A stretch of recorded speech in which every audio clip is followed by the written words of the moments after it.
Canada, I'm not saying any of this because I enjoy it. I don't because I've always enjoyed you. But I need to cite you as a cautionary tale to help my country. And the moral of that tale is, yes, you can move too far left. And when you do, you wind up pushing the people in the middle to the right. At its worst, Canada is what American voters think happens when there's no one putting a check on extreme wokeness or psychiatric history. The far left, which always like to use, well, Europe does it. Yeah, no, that doesn't work on this one anymore. Or on immigration.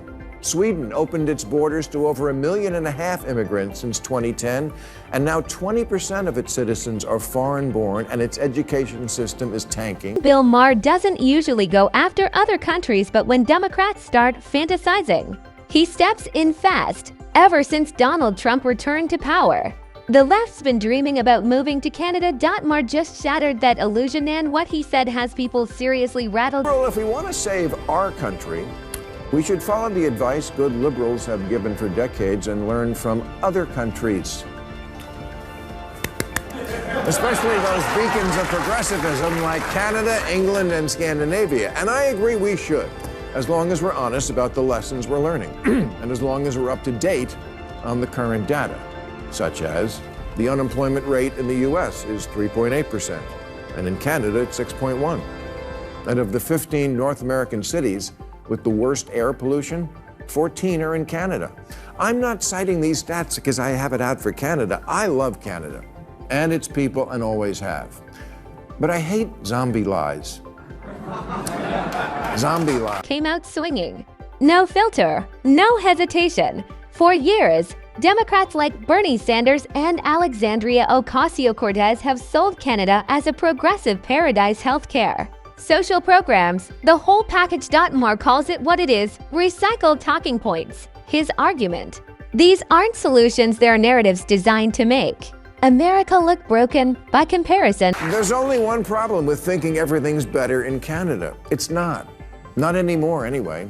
Last year, Canada added 1.3 million people, which is a lot in 1 year, the equivalent of the US adding 11 million migrants in 1 year. And now, they're experiencing a housing crisis even worse than ours. And we're sleeping in tents. The median price of a home here is $346,000. In Canada, converted to US dollars, it's $487,000.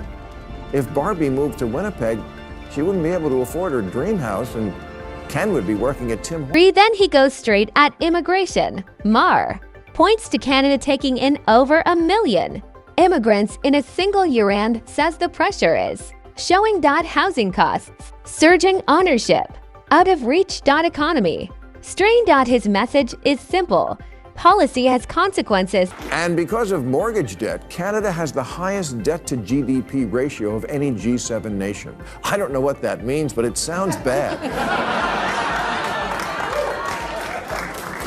So does their vaunted healthcare system, which ranks dead last among high-income countries in access to primary health care and ability to see a doctor in a day or two. And it's not for lack of spending. Of the 30 countries with universal coverage, Canada spends over 13% of its economy on it, which is a lot of money for free health care. Target healthcare, the same system Democrats praise nonstop. Maher flips the script: massive spending, but mixed outcomes compared to other G7 nations. His takeaway: free doesn't automatically mean better. Look, I'm not saying Canada still isn't a great country. It is, but those aren't paradise numbers. If Canada was an apartment, the lead feature might be America adjacent.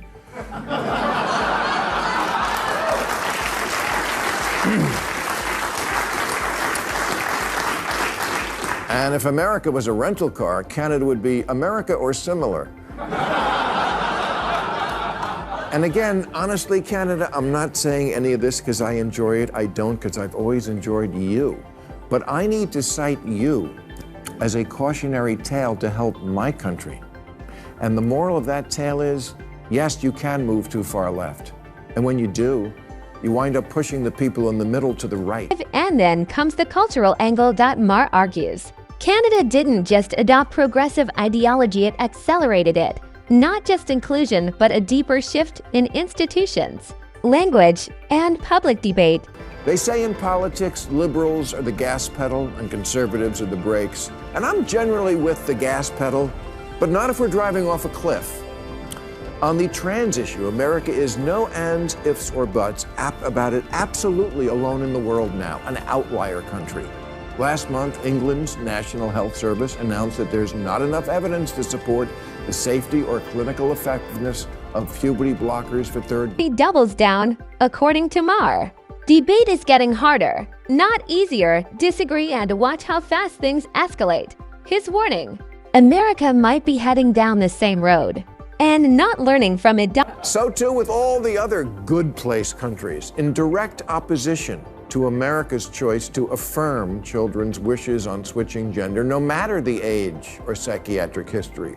The far left, which always like to use, well, Europe does it. Yeah, no, that doesn't work on this one anymore. Or on immigration.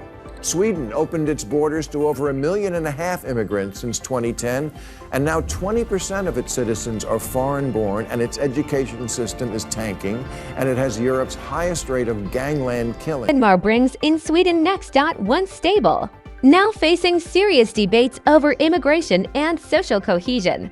Back in the U.S., he connects it to education, arguing that dropping standards weakens accountability, and without accountability, outcomes suffer. And one result is that the far-right parties are in the government now there for the first time, to which liberals say blaming immigrants for the rising crime rate is racist. Yeah, but is it true? Then comes the reality check. Crossing a border doesn't instantly change culture, values, or behavior. Ignoring that, Maher argues, leads to bad policy. Immigration can work, but only if it's managed. Honestly, we've run this experiment many times, and the results are always obvious. Here's capitalist South Korea at night from space. Here's socialist North Korea. Yeah. In 1990, Venezuela was wealthier than Poland. But then Poland, finally free of Soviet-style economics, went all in on capitalism. And now their economy is as big as Japan. And people there have high wages, low inflation, cars, vacations, homes. Meanwhile, Venezuela traded capitalism for Hugo Chavez's socialism for the 21st century, which turned out to be like socialism in the last century, or any century, a fucking mess. Finally, socialism.Maher takes aim at the growing support for it inside the Democratic Party. Critics point to countries like Venezuela and the Soviet Union as warnings. Supporters say those were failures of execution. Maher's response: when the same idea fails repeatedly, maybe it's the idea. It turned one of Latin America's richest countries into one of its poorest. Low wages, high inflation, shortages, outages, 8 million people fleeing. If you think New York can somehow reinvent this wheel, you're in for a rude awakening. Bottom line, Maher isn't coming from the right, he's coming from inside the left. And that's what makes this hit harder. His message: Canada isn't a perfect model, and ignoring its challenges could cost Democrats politically. Agree or disagree, this isn't just commentary. It's a warning.